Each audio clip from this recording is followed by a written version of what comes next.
खाइण पीअण अवां जो निरालो, सुम्हण अवां जो निरालो, अखि जी नज़र, कन जो ॿुधण, ज़बान जो ॻाल्हाइण, पहरण, खाइण पीअण, सुम्हण, निंड्रा, खाधा पीता, पानी बोतलां, चायूं, दूध पती, खीर गरम गरम, सूफ मेवा, इन सांगिन जे बाजार में छड़ो चक्कर दे, खाओ भी न, हिय वञ मोट ता दुढो। पर जो कंहिंखे चई त सूफ मिठो अथी या न, चकु हणी वठां पोइ त सफ़ा डट। ये सब नेमतूं अताऊं अल्लाह के ॿिए मखलूक ते न कयूं, समूरा जो इंसान ते कयूं। इंसान से असी इंसान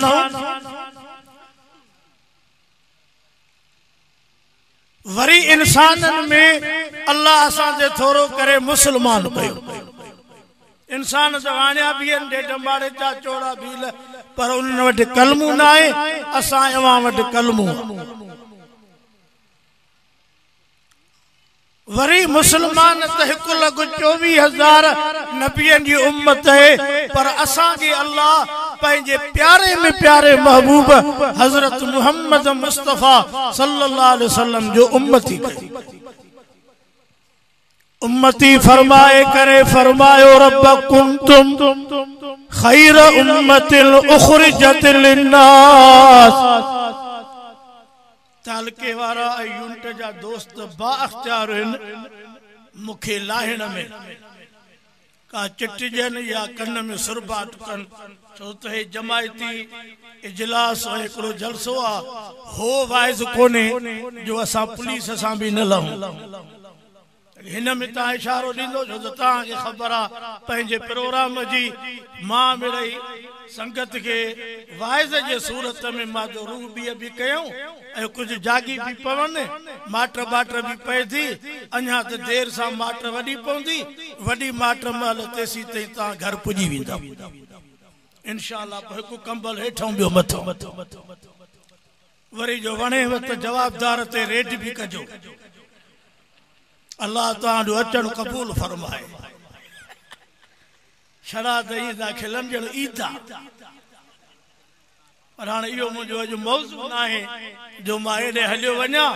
मां मौज़ू हिकिड़ो तयारु करे अर्ज़ु करण आयो आहियां त भले में भली उम्मत हीअ मिठे मुहम्मद जी। पोइ न में जामोट हुजे, बलोच हुजे, बांग्लादेशी हुजे, सूडान जो, इंडोनेशिया जो हुजे, रंग जो भूरो हुजे या कारो हुजे, कपड़ा सादा या ऊंचा, फरमाई वकुंतुम खैर उम्मतिल, जी तवा जो नबी मिठो मुहम्मद भलो आ, उन जी उम्मत भी रब फरमायो भली उम्मत है। क़यामत में नबी रिसा कंदा त जेकर नबूवत न मिले हा, इन मिठे मुहम्मद जा उम्मती हुजवा, अज उन उम्मत जे सिफ में हुजवा। पान सरदारन ते फख्र कंदा, जन कुहराए कौम जा बेड़ा बोड़े छजाए, तभी होटल ते मुझो सरदार जेके बोस्के जा पटका बदराया थो उहे सभिनी खे खबर आ। चओ समूरा लख सरदार गॾु कर, मिठे मुहम्मद जे कदमनि जे जुतीअ जे मिटीअ बराबर मिलाए। चओ समूरा पैगंबर जो शान मथे, नबी सरदारनि जो सरदार। मुबारक दव सांगिन वारो, गरीब जो रेड़ा हलायो, मजदूरी कयो, सिर तगारी खड़ो, लापारा सिरेशर कयो, पर ला इलाहा इल्लल्लाह मुहम्मदुर रसूलुल्लाह जे करे अवां जी सिफन जी क़यादत मिठो मुहम्मद कुंदो। सेड़े अचा मौजूअ खे इंसान करे उम्मत नबी पाक जी कई, वरी इन उम्मत में फिरका ऐं टोला भी घणा आहिनि। असांखे रब उन जमायत में कुछ सुभान अल्लाह चोरियो तो सही असांखे रब उन जमात में शमूलियत ॾिनी, उन जमात जो मिंबर कयो जंहिंमें हज़ारनि लखनि आलिमनि जी शिरकत आहे। ऐं मां हीअं चवां, आलिम केरु आहिनि, आलिमनि जी हैसियत इज़त केतिरी आहे। लख वॾेरा नवाब कामोरा पैसनि वारा गॾु करे, पर मदीने वारे साईं चयो त आलिम हिकु नबी न पर 1.25 लख नबियनि जा वारिस आहिनि। केरु आलिम? अवां आलिमनि जे सॾ ते आया हो, अवी जमयत उलमा इस्लाम जा मिंबर हो। भली असी पान के ओहदेदार समझूं, अवां जे कदमनि जहिड़ा हूं, अवां जी इज्जत अञा मथे आ। पर मां ही अर्ज़ कयां, का अगवान में या कहीं उहदे वारे में का कमी पेशी भी हुजे थी, छो त असीं फ़रिश्ता ऐं मलाइक न आहियूं, पर असीं उन जमायत सां गॾु हूं जंहिं जमायत जो पेर खणंदे त वलियनि कुतुबनि अब्दालनि वटि पहुचंदो। साईं अब्दुल हई खोटे रहमतुल्लाह अलैह, अल्लाह उनजे कब्र ते करोड़ रहमतूं करे, दारुल उलूम देवबंद जो फारिग हो, हज़रत मदनी जो शागिर्द हो। जलसे हिकड़े में कुरान मथे ते रखी ची त मूंखे हुजूर ख्वाब में आया हन, अब्दुल हई जमियत उलमा इस्लाम सां रह जाए, हक वारी जमायत इहा थी। कोई चवे तो मां साईं जी क्लिप कार्ड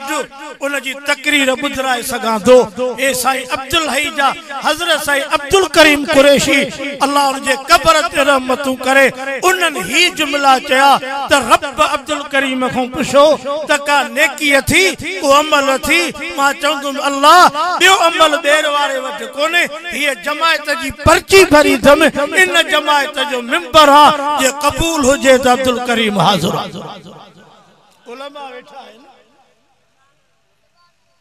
ठेड़ीअ जो उन जलसे में मां भी हुयुमि, अवां भी हूंदो। बाक़ी रहियो मसइलो त के माण्हू समझो था न, फूसी जो बुंड ते वेही ऐं चवे त मां उथां थी काबू थी जाए, त फूसीअ जो उथण सां बुंड ते असर पवंदो? हे जेके विच में वीचारा इए थोरियूं थोरियूं कूका कन पिया, मौलवी अहिड़ा, बाबा तू पंहिंजी जगह ते खुश रहो। हीअ उम्मत, हीअ जमायत, हीअ उलमा जो जमे गफीर, तव्हां जहिड़ियूं नज़रूं हिते कम न कंदियूं। हिते का उची नज़र हुजे जेका हिननि खे सुञाणे, हिननि जेको मुल्क ऐं मिलत मज़हब जो ऐं मुल्क जो दिफ़ा कयो आहे, इहो दुनिया जे तारीख़ में न मिलंदो जेको जमियत उलमा इस्लाम जो किरदार। चरियूं चरियूं होटलन ते वेही ब पापा खाई छेणे जहिड़ा ऐं पारूती चांहि, पोइ चवंदे मुला एड़नि चरनि खे असां छा चवंदासीं? दुआ घुरंदासीं, रब हिदायत ॾे, आमीन चओ। हे मस्जिदूं सांगिन जूं हिक न हुंदी, 30-35 मस्जिदूं हुंदियूं। वञो पने ताईं ॿाराड़नि में वञो, मदारिस मसाजिद हाफ़िज़ नाज़रा अवां खे ॾाढियूं पटका नज़र ईंदा। इहा महिनत आलिमनि जी आहे। अल्हम्दुलिल्लाह सुम अल्हम्दुलिल्लाह, आलिमनि पंहिंजो जेको रब उन्हनि खे इज़त मर्तबो ॾिनो आहे उहो निभायो अथऊं। ऐं अवां जमायत खे बि ऐं ॿिन्ही हथनि सां सलाम थो कयां जो तव्हां बि पोइते पेर न कयो आहे। सॾु थियो इस्लामाबाद त अवी, सॾु थियो लाहौर त अवी, सॾु थियो कराची त अवी, सॾु थियो उमरकोट त तवी, सॾु थियो मीरपुर ख़ास में त तवी, कई सॾ थिया सखर में इमरान जहिड़े जा तॾा वेड़। अवां पार्टी जमायत कराई, अॼु वरी सॾु थियो आहे 28 नवंबर ते, त इंशाअल्लाह ताला रोड रस्ता जग पेचा ऐं बाज़ारियूं इहे आलिमनि जे जमायत सां भरियल हूंदियूं। कादियानिन जे इंशाअल्लाह पेट में ही अञा आखिरी किली साबित थींदी। पंहिंजे मौत मुल्हिद खत्म नबूवत जा दुश्मन इस्लाम ते एतराज़ कंदड़ पंहिंजे मौत मरी विया आहिनि। बाक़ी जेको घणो थोरो साह वठनि उहो हिन जलसे खां पोइ पूरो थियणो। सभु तयार आहियो? हथ ॿई मथे। तकबीर। शाने खत्म नबूवत कादियानी कुत्तन ते हाँ मौलाना मैं चाहता हूँ गोला गोला क्या चाहिए? मैं चाहता हूँ गुस्ताख रसूल का सर चाहिए। गोला गोला क्या चाहिए? गोला गोला क्या चाहिए? गुस्ताख रसूल का सर चाहिए। उलमा करे देखा हाजी मानक शर को परे जो कौन हो करूंडीअ जो होयो उम्रे ते पियो वञे काॾे उनजी घरवारी मोकिलाए पई पंहिंजे पाड़नि मां घरनि मां त असां उम्रे ते था वञूं। हिकु माईअ चयोसि त तव्हां जो ज़ाल मुड़ुस उम्रे ते था वञो, हिन शहर में हिकिड़ो माण्हू नबीअ जे शान में गुस्ताखी थो करे, तव्हां नबीअ जे रोज़े ते मुंहुं खणी कहिड़े मुंहं सां तुंहिंजो मुड़ुस हाजी मानक दुरूद पढ़ंदो, हिते नबीअ जो दुश्मन थो घुमे। माई साहब इहा ॻाल्हि ॿुधी ऐं घर आई मुड़ुस खे चई उम्रे ते न हलबो, चई यको विढ़े पई त हलूं, चई न बसि हाणे न ख़ैर त आहे त ख़ैर कोन्हे, हिन शहर में नबीअ जो गुस्ताख पियो रहे उनखे पूरो कर त पोइ रोज़े अतर ते हलूं। औरतुनि जो ईमान हा चओ औरतूं मामूली ना आहिनि के औरतूं त अहिड़ियूं आहिनि जंहिंजो क़ुरान में बयान आहे वज़रब अल्लाहु मसलन लिल्लज़ीना आमनु इम्रात फ़िरऔन is क़ालत rabbi bin Lee इंदक बैतन fill जन्नह। सुकिन मानिन ते नारा हण वारा पारू थे बोड़ ते जंहिंमें किरड़ियूं पयूं आहिनि उन ते नारा हण वारा कुछ हया कर उन औरत ते नज़र कर जेका फिरौन जे बंगले में रही पर कलमू ऐं तौहीद अल्लाह जो बयान पई करे। तो के त छा मिलंदो आहे ये सका बचल बिस्कुट हा पारू तो पानी धप वारो बचल बोड़ बमानियूं खाई सुकला ऐं वेठो रोड ते झमिरियूं हणंदो ॼण वॾा ई लंघास छो न जीए सदा जीए छो न जीए बद बोस्कीअ जा पटका कमाल तो न औरत जो मौलाना जेका फिरौन जे बंगले में पई रही पेरन का मथे ते सोन पियला रेशम जा जोड़ा हिंदोरन में लुडंदी कई नौकरियाणियूं हूं पर वाह आसिया अम्मा तुझे कदमन के सलाम कलमू पढ़ी हजरत मूसा ते सुभान अल्लाह से अञा कुछ आवाज अचे मां जलसे के मचाए पो कुर्सी छजा हाँ से कमाल है कुरान तो वाखाण करे ईमान एडो रब के वणियो जो रब कुरान में लिखी छजो क़यामत जे सुबह तई सांगिन जे मस्जिद में हाफिज कुरान पढ़ंदा तो हजरत आसिया जे ईमान जो बयान भी लिखो लिखो लिखो लिखो आए ना सजे मुल्क में गाल हुली वई तो फिरौन जी घर ज़ाल कलमू पढ़ियो मूसा नबी थे फिरौन आयो अंदर मां तकड़ में अर्ज करे वेठा पहले घर वाले के चई गाल ये हुंदी कोन पर गार बाहर एकड़ी हले थी सो मां पुछण आयो आ जे केड़ी थी हले के चवन दा तुझे ला त तू मूसा जे रब ते ईमान आंदो आ हेडो मां जो ठकाव तो छजा तो मां अल्लाह वा हुंदो तो कोन पर मानुन मुके चयो आ वाह आसिया तुझे ईमान तो सदको के बेन जे ज़बान में बुझो थी कि हा के कन खोल त तुझे सामू कलमू पढ़ो डाढिया थोड़ो जवाब अञा अचे हे त सिपेक भी न टपियो औरत है औरत असां के कोई चवे तो बुधो आ तो मौलवी ने व्याहो न सही कुरान दे मौलवी साहब रोड ते मिलियो पो मिले थोड़ो मिलिया से मां आया ता जो वड़े वा दूसरो नंबर मुसलमान दूसरो नंबर हो मुर्स के दी चवे मुर्स भी फिरौन के कन खोल त बुझाया तो मां कलमू पढ़ी छजो तम फिरौन जे पेरन जेठो धरती निकिरी वई ठकाव निकिरी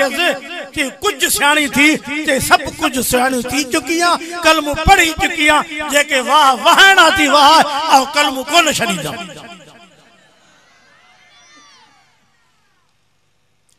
अजीजो नौजवानो ज़ाल हाजी माणक के चयो हाजी माणक सुबुह जो कुआरी ठपराई एड़ी कराई जो छड़ो हीअं पुछा के काथे आ फलानी जगह ते दर बंद आ भित टपियो हो घुमे पियो अंदर वाक़ पियो करे बस ए पहुतो केरा केर तो अचे कुआरी छो खाई थी के मिठे मोहम्मद जो उम्मती पियो अचा नबी जो रूहानी बच्चो पियो अचा मा कान मुहम्मद अबा अहद मिन रिजालिकुम वलाकिन रसूलुल्लाह व खातमन नबिय्यीन असांजो मिठो मुहम्मद सल्लल्लाहु अलैहि वसल्लम रब तो फरमाए तमाम मर्दन मो कहो अबो ना है मां अल्लाह जो रसूल आखिरी नबिया क़यामत जे सुबह ताईं कोई नबी नहीं दो कॉलेजन वारो स्कूलन वारो एनजीओज वारो यूनिवर्सिटी वारो मता कहीं जालिम मता कहीं दुनिया ए दौलत जे चक्कर में अची काजानी जे फितने में अचे पंहिंजे बच्चन के संभारियो पंहिंजे न्याणिन के संभारियो जेके कॉलेजन में यूनिवर्सिटी में पढ़न पयूं हॉस्टलन में रहन पयूं जेके एनजीओज में ड्यूटी पयूं कन अज मां अवां के अर्ज पियो कयो अगर मां घर सुनियो पियो त गोठ जी मस्जिद जो लौट खोलियो असा को ऐलान ॿुधंदा फलाणे जी बकरी वई आ छा वई आ पुछ एड़ो त मुंह एड़ो त ऐलान थींदा आहिनि पाडो वियो आहे वश वई आहे तोखे बकरी ऐं पाडे जे गुम थियण ते लौट में ऐलान थो करे न्याणियूं ऐं पुट महीननि जा महीना घुमनि पिया ॿाहिरि अलाए कंहिंसां पिया घुमनि अलाए काथे पिया वेहनि कॾहिं उन्हनि जी बि सार संभाल नथी थी त अलाए न्याणी छा थी वई पुट अलाए कहिड़े ख्याल में पुॻो जेको रहे लंडन में रहे अमेरिका में रहे रूस में उनजो ख्याल नज़री वियो मटिजी वियो कॾहिं बचे जे ईमान जी ऑफिसर त थी वियो एसपी कमिश्नर त थी वियो फूल त लॻसि पर नबी ऐं साहबा जो दुश्मन थी वियो तुंहिंजी हड़ हली वई हे नंढे हूंदे 60 ते मरे हा त ॾुख न थिए ग़लति थो चवां तोखे इहा आहे त मुंहिंजी छोकिरी ओ 2.5 लख पगार खणे कमाए खणी अचे पोइ अक़ीदो कहिड़ो बि थी वञे मुझे गालन के नोट कजो और हिन आलमन जी जुती हा गालाइंदे भी हया थो अचे वडो बोझ आ जिस्म ते एडन बुजुर्गन जे हुंदे गालाया पर हुक्म जी तामील करे अवा के जागाया पियो कुछ जागो न लख रुपया जो पुटन के कढी गाजो ऐ माइन के तो वनो खरीद फरोज करे घुमी फिरी जो को मरी नारायण काकान तो कुछ पैर भी त खण न त हवा भी त न खुली वई तबलीगी जमात के इज्तिमा में सही अगे में मां वियोसि हाणे त पंहिंजे हिन दिलनि जो न हुयो हिकिड़ो माण्हू मूंसां मिलियो अचेसी ॾाढी मूंखे चईसि सुञाणो था मां चयो न चए मां तव्हांजे कंदरा में सूबेदार थी रही आहियां फलाणो नालो को मां सुञातो जवाब साहब जो ख़ैर आहे भली ॾाढी फर्स्ट क्लास हुजेसि आलीशान पोइ कचहरी करे मूंखे चई यार हाफ़िज़ साहब ॿियो ख़ैर मां हिकिड़ी वॾी परेशानी मां हिते बि रोवां थो तहजुद बुज़ुर्गनि खे 3 पुट हा टिनी खे पढ़ायो अंग्रेज़ी हाणे अहिड़ा सुवाल था कनि जो मां हैरान आहियां त हे छा थी विया आहिनि हाणे मां आयो आहियां हिते त के दुआऊं घुरां त पुट को मोटी पवनि अलाए कहिड़ा ख़्याल थी विया अथनि अॼु ख़बर पई आहे त मुंहिंजे बच्चनि जी तबाही थी वई पैसा बि मुंहिंजा माल बि मुंहिंजो ईमान बि असांजो वियो त अॼु मां सांकिन जे हिन शहर में बि अवां खे अर्ज़ु पियो कयां त फितना वडा आया हन के मुल्हिद के कादियानी के राफिजी के खारजी के कुरान जे कानून ते हमला पिया कन अज तवा जो वक्त आलमन तवा के जागायो आ बेदार कयो आ पंहिंजो पाण संभार बच्चा संभार न्याणियूं संभार ये फेसबुक के टच मोबाइल हणी दुनिया जा कम पूरा करे छजा लापारो थी वियो आ इन जे करे कुरान पढ़ायो मुतालो करायो आलमन सा विहारियो तो बच्चा बची पवन न त सुभाण जेका बाहि बरदी उनके तुझी फायर ब्रिगेड भी विसाए न सघंदी। नारा तकबीर। ताज व तख्त खत्म नबूवत, सर बकफ सर बुलंद, सर बकफ सर बुलंद। ऐ नौजवान बैठा है मुझे बच्चन जड़ा भली पढ़ो ठीक को जे भी कॉलेज में हो स्कूल में हो जी बिस्मिल्लाह रोकण सा तवा न रुकबो पर जो मा तवा के शीडाड़ी पटको मेड़ करे तवा दो गलत हवा में न वंजो गलत नजरिए ते न वंजो काथे को मुझाएव तो पंजे इलाके जे आलिम के मुफ्ती के बुजुर्ग सा रुजू कजो मता बजाए तालीम जे बजाए नौकरी जे ईमान तो हथ खजी वने तो वो अबदी जान हलो विंदी हित 19-20 ग्रेड जो ऑफिसर थींदे पर मौत ऑफिसरन के भी न छडी दो।